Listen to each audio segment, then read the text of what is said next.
que lo definiría en dos. El primero, pues definitivamente la primera obra en la que trabajé, que fue todavía siendo una estudiante de secundaria, que fue cuando empecé a incursionar en lo que es tal cual el teatro.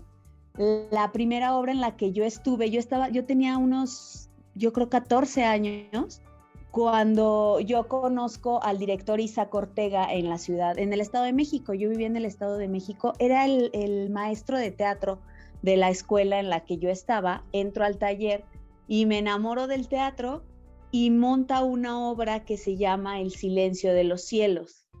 Y entonces recuerdo que el papel que me dieron fue un papel muy fuerte en ese momento, teniendo la edad que yo tenía, porque era una chica que era violada por su papá y después se quedaba trastornada, ¿no? Entonces, yo me imagino desde el papel de mi mamá cuando estaba entre el público, y que la primera obra que va a ver y la escena con la que iniciaba la obra era mi violación. Entonces, ese en primera me marcó, porque de ahí me enamoré totalmente del teatro. Y vas a decir que es hacer la barba, pero yo lo he dicho y lo platico mucho entre mis compañeros y hermanos teatreros. Hacer La Dulce Venganza, ser Cordelia, me marcó muchísimo. Cordelia se convirtió en un personaje en el que lo abracé y me costó mucho. Jamás me había costado tanto aprenderme un texto como fue el monólogo de La Dulce Venganza. Yo no encontraba por qué. No, o sea, no, en la preparación del personaje, se me hacía la historia de Cordelia muy trágica, pero al final la dirección que a mí me dieron fue como de darle un poquito un giro a hacerlo comedia. Pero cuando yo estaba tratando de conectar con Cordelia, no la encontraba, la sentía con tanto dolor que yo, para la creación del personaje, no la terminaba encontrando. Aparte de que Cordelia era una mujer que tenía muchísimo resentimiento hacia su familia y específicamente hacia su hermana, y en lo personal, yo en mi adolescencia perdí una hermana. Entonces, hacer ese encontrar el personaje de que yo tenía que odiar a mi hermana, me costó mucho. Cordelia me costó lágrimas, de que me sentía frustrada, que no me lo aprendía, me sentía, o sea, Anilú, mi socia, la tenía a mi lado. Ella creo que se aprendió primero el texto que yo, de tanto que lo repetía, y me acuerdo que un día me concentré. Mi hermano es también actor y director de teatro, él vivía en ese tiempo en el Estado de México. Incluso le hablé y le dije, estoy buscando a mi personaje, no lo encuentro. Me dio algunos tips, y un día sentada tratando de conectar con Cordelia, lloré y volteé con Anilú y le dije, ya la encontré y no se va a ir. Me marcó tanto que has de saber que trabajos que hice después me decían, oye, está saliendo Cordelia, te está saliendo la voz de Cordelia, está otra vez apareciendo Cordelia. Y Cordelia fue un personaje que llegó y lo abracé, y a la fecha todavía hay amigas mías que se quedaron con frases que decía Cordelia y ellas a veces las repiten. Y definitivamente hacer a Cordelia en La Dulce Venganza, el microteatro, fue algo que me marcó, y es un personaje que a la fecha yo amo y atesoro mucho. Ahí está en mi closet el vestido de Cordelia, y es un personaje que quiero volver a hacer, y me encantaría ahora hacerlo dándole este toque de quitarle la dirección un poquito a lo mejor que me dieron de comedia, y buscar darle este toque de dolor, porque la historia de Cordelia a mí me marcó y fue muy, muy trágica para mí. Hacer Cordelia en La Dulce Venganza es el papel más reciente que marcó definitivamente mi carrera como actriz. Sí, el encontrar esa parte de todo el odio que ella tenía, y que al final, como de alguna forma ella termina fregándose a todos, y al final a ella misma, como todo eso, pero al final también yéndose hacia atrás, lo mucho que sufrió. O sea, encontrar ese dolor, del rechazo de sus padres, la traición de su propia hermana, que siempre la trató de la fregada. Se convirtió para mí en un personaje entrañable. Incluso en el último trabajo que yo hice, el microteatro, me dirigió Obdulia Moreno, y ella me dijo, quiero sacarte de lo que ahorita has hecho, y hasta incluso yo a veces aventaba textos y me decía, es que esa es Cordelia. Y yo, espérame, es que yo creo que me costó tanto trabajo que me casé con ella, me casé con ella y la amo, quiero muchísimo, muchísimo a Cordelia, y cada vez que veo fotos y recuerdo, y hace unos meses que te pedía permiso de poder usar el texto y que lo volví a leer, no hombre, me volvió a llenar de emoción y Cordelia de verdad es un personaje al que amo mucho y respeto mucho esa historia. De hecho, fíjate que a mí, aparte de lo que significó encontrar el personaje, la creación tal cual del personaje, cuando yo hago a Cordelia fue en la temporada de aniversario de microteatro. Entonces, anteriormente había sido ya representada por Eleonora Santino, una que se convirtió en una gran, gran, gran amiga y que como actriz respeto muchísimo su trabajo. Entonces, y aparte en una versión muy, muy peculiar hecha por Alex Cano en su momento cuando lo hizo con Eleonora. Entonces, para mí, los dos grandes amigos míos, los dos que desde el trabajo actoral los respeto y los admiro muchísimo. Entonces, para mí representaba, aparte de hacer algo distinto a lo de ellos, yo decía, yo tengo que encontrar a mi Cordelia, que mi trabajo sea diferente al de ellos, porque aparte pasaba muchísimo tiempo con ellos y estábamos muy mimetizados, usábamos frases muy similares, entonces para mí era, ahora haz algo aparte de actoralmente, bueno, algo diferente a lo que hicieron ellos. Y esta anécdota está, de hecho, no, me imagino que debes de recordar, pero yo me acuerdo un día antes, era miércoles, íbamos a tener ensayo general, estrenábamos jueves, y a mí se me atoraba todavía un poco el texto, porque recordarás que lo tuvimos que recortar un poquito para que cubriera los 15 minutos de micro, y espérate que yo me había aprendido la versión completa, la completita. Entonces, cuando me dicen, ¿sabes qué? Si ya medimos tiempo y hay que recortarlo, ay, me generó muchísima frustración, otra vez enojo, el llanto, pero dije, bueno, ya. Y me dijeron, mañana que estrene, yo iba a estrenar, y me dijeron que estrene Leonora, y tú el viernes. Dije, perfecto, así lo hacemos.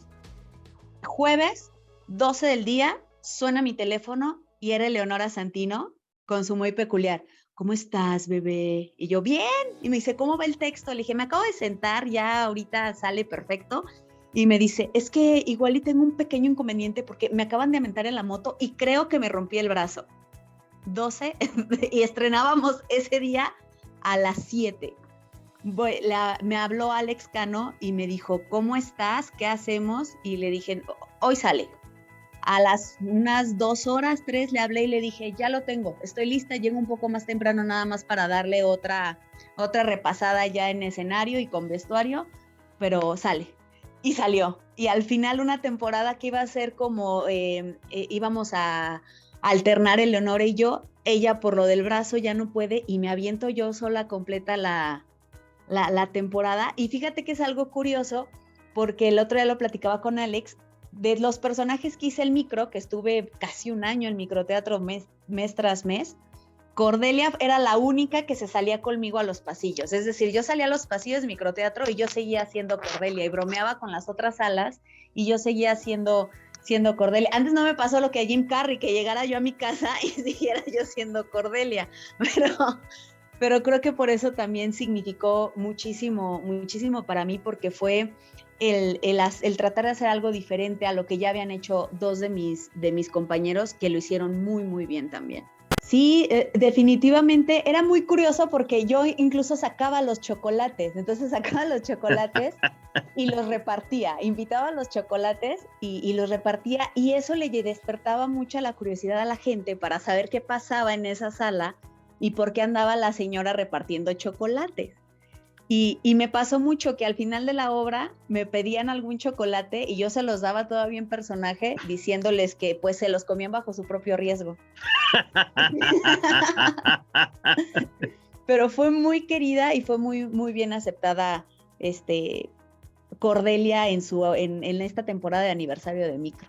Y fue pues donde afortunadamente pudiste ver mi Cordelia, y aunque fue un encuentro muy pequeñito, pues creo que fue muy padre, nos divertimos mucho.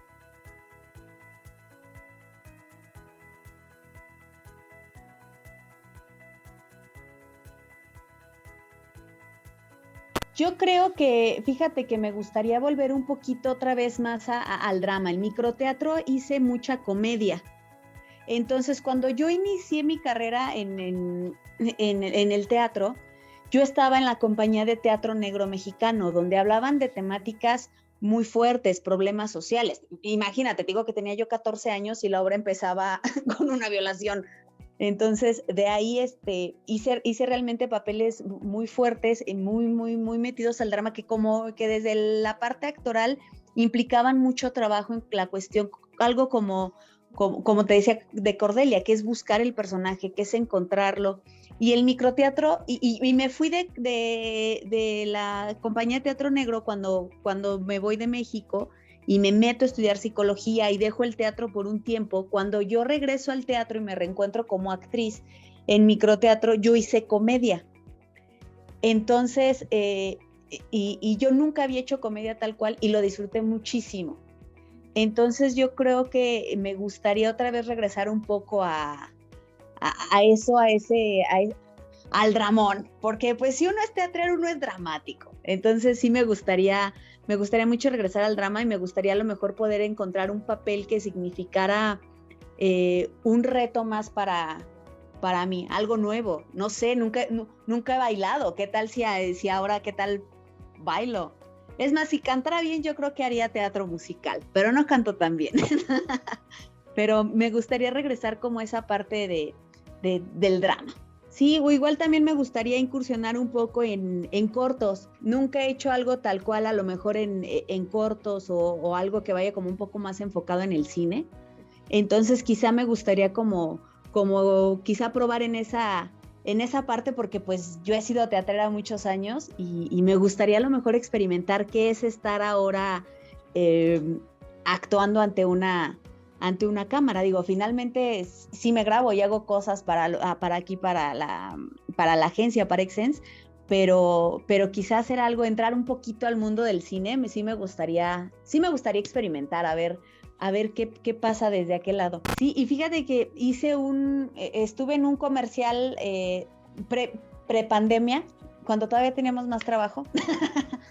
Hice un comercial y me pasó que yo nunca había hecho un comercial, y me pasa que cuando me dan las primeras líneas y las digo, la primera observación que me hacen es que me recordaron que yo traía micro. Entonces yo me aventé voz de actriz de teatro, así con un volumen un poco más elevado. Y esa fue como de lo primero que llegan y me dicen, oye, no, es que acuérdate que traes micro, o sea, puedes hablar perfectamente normal. Y yo, ay, sí, pues es que aquí no hay público al cual tenga yo que preocuparme por proyectar más mi voz, pero sí, definitivamente voy a buscar algún proyecto para entrar el próximo año en el mundo de los cortos. Sí, no, y es que aparte uno está acostumbrado acá a los brazos, a proyectar, a tus espacios, casi que volteas y dices, ¿y para dónde y por dónde? No, aquí está la cámara, o sea, nada más, tú aquí traes tu micro. Ah, ok.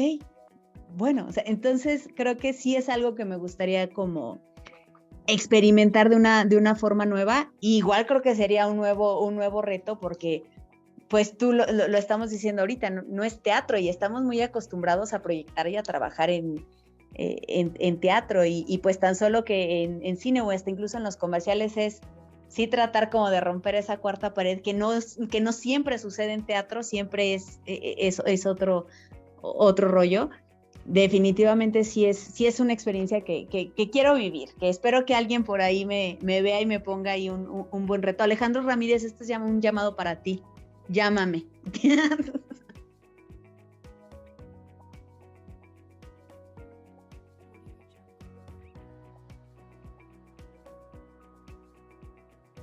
Ay, pues es que bueno, ya hablamos de para bien, déjame pensar a lo mejor qué podría ser, a lo mejor algo que, bueno, es que creo que ninguna es para mal, todas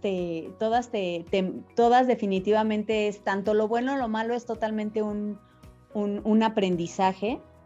Eh, Hablando de a lo mejor los primeros momentos o cuando yo hacía teatro, después de haber sido violada, me tocó hacer un personaje en el que yo no sé qué veían en mí, en el que yo era como un espíritu, porque porque me habían golpeado, había sido una víctima de feminicidio, me habían golpeado, me habían matado, pero cuando me habían matado, me mataban después de una golpiza, y antes de eso me habían hecho abortar, no me acuerdo, era una tragedia así horrible, pues al final. Y yo me acuerdo que eso cuando lo presentamos porque lo presentamos, aparte de un foro, lo presentamos ante la escuela, porque al final era también parte del taller de teatro de la escuela. Yo ya estaba ahí en prepa, ya había pasado de la secundaria a la prepa. Yo me acuerdo que nos señalaron mucho, como que era muy pronto para hablar de temas de ese tipo, porque fue ante alumnos de secundaria y de preparatoria. Desgraciadamente, ahorita esos temas es algo que está... que es más hablado, que se ha levantado más la voz, que se busca ya no callarla, sino que la gente sepa qué está sucediendo, pero en aquellos años donde apenas empezaban los 2000, pues sí fue experiencia definitivamente de que causaba tal impacto que el público se quedaba sin reacción. O sea, de esas veces que como que no sabían si aplaudir, si no aplaudir, si echarse a correr. Obviamente nos dejaron presentarla 2 veces y la dirección nos dijo, gracias, pueden montar otra cosa. Pero y yo creo que eso ahorita pensándolo y que me puse a hacer memoria, me marcó de alguna forma porque era un tema no tocado en aquellos momentos, y hablándolo a chicos de secundaria y de prepa, era incluso hasta como quizá algo muy ficticio. Y desgraciadamente ahorita se ha hecho, lo buscamos hacer más notorio, pues por la situación en la que exclusivamente el país y las mujeres están viviendo desde ese lado, porque si mi memoria no me falla, el personaje había sido violada por un familiar, esto le había provocado que se embarazara, y luego me llevaban a abortar, y en la obra pasaba era como yo un fantasma. Pero aparte significaba algo que en aquel tiempo todavía no se hacía como mucho en teatro escolar, que era combinar un video con lo que estaba sucediendo en el escenario, porque lo que yo te estoy hablando de la violación y el aborto y todo ese rollo, lo habíamos grabado, entonces había fragmentos en la obra en el que entraba el video y todos en el escenario se quedaban congelados. Yo en el escenario tal cual era ya nada más como el espíritu de la mujer que habían matado, pero me tocó que durante esas escenas que habían sido grabadas, que no manches, me acuerdo, nos llevaron a grabar literal una clínica. O sea, el director de la obra pidió chance de que en una clínica, entonces literal me pusieron una bata como de estar enferma, me acostaron en una camilla, me abrieron así las piernas como si yo fuera a dar a luz y simularon el aborto, y fue una grabación. Entonces, y me acuerdo que desarmamos un muñequito, un enuquito, y lo caracterizaron de tal forma que pareciera que estaban sacando a un bebé como en partes. Fue algo muy fuerte y fue algo que se proyectó. Y a lo mejor no te podría decir que me marcó para bien o para mal, pero ahorita que me hiciste pensar y que me hiciste recordar, pues creo que fue algo muy fuerte para el momento. Y también viéndolo desde lo que veía mi director en aquel tiempo, pues todavía no se veía mucho eso de combinar tanto lo visual con lo que estaba sucediendo en el escenario. Y creo que sí fue algo muy impactante. Y pues fue una obra que sí, nos tumbaron, o sea, nos dijeron, no, o sea, aquí en la escuela no la pueden presentar. Sí, era lo mejor, es una forma totalmente de hacer conciencia, y sobre todo porque dentro de la historia, pues los asesinos eran familiares, era su propio papá, era un tío, entonces era un tema tabú en aquel momento, pero que definitivamente ya pasaba. O sea, yo me acuerdo que en aquellos tiempos lo que estaba muy fuerte era cuando apenas sonaba lo de las muertas de Juárez y que creíamos que nada más allá pasaba. Y en aquel tiempo era como el lugar más sonado, era el lugar más sonado. Y cuando toma esta temática, porque la obra se llama Un hombre sincero, recuerdo, y él hizo la adaptación para que pudiera hacer video y pudiéramos estar ahí. y porque al final la obra, mi personaje era el que torturaba al papá, porque el papá había sufrido un accidente, queda en silla de ruedas, y durante todo el discurso de la obra en el que él se maneja como un hombre sincero y como un hombre de familia, está este fantasma de la hija que está siempre como torturándolo, diciéndole que es una basura, diciéndole que recuerde lo que hizo, y es cuando ocurren los flashazos y los recuerdos. Creo que fue una forma así cruda, pero pues que definitivamente era algo que ya pasaba, en aquel tiempo ya pasaba, desgraciadamente, y pues desgraciadamente sigue pasando, y al final es un tema del que ojalá algún día tengamos que dejar de hacer conciencia porque ya no pase.